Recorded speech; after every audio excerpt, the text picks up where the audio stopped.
Pemirsa, dalam perjalanan untuk mengisi air galon, bus milik salah satu pesantren di Sekayu terbalik di Jalan Kolonel Wahid Udin, Kota Sekayu. Beruntung tidak ada korban jiwa dalam peristiwa tersebut.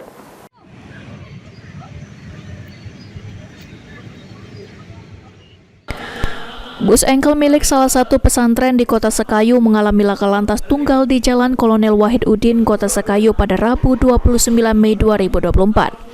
Saat kejadian, bus dikendarai oleh salah satu siswa pesantren yang hendak mengisi air galon dengan 5 orang temannya.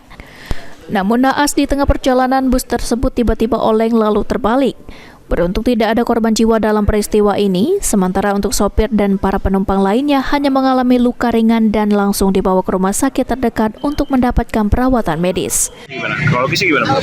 Oh iya, jadi dapat kami jelaskan di sini telah terjadi laka lantas tunggal yang dialami oleh kendaraan jenis bus yang membawa anak pesantren dari pesantren Pancaroba. Bu, ini apa masalahnya?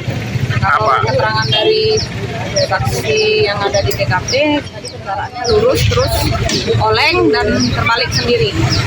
Ada korban jiwa, Bu? Kalau untuk saat ini belum ada korban meninggal ya, namun ada yang luka-luka yang tadi sudah dibawa ke rumah sakit.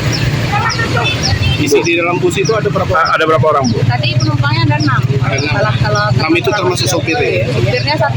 Sopirnya dari mana ke mana, Bu? Mau ke mana? Dia tadi dari pesantren mau ke ngisi galon, katanya ke Simpang Bupati arahnya. Tapi karena tidak ada, jadi dia pulang lagi yang arah ke pesantren lagi. Ruzi Iskandar, PAL TV.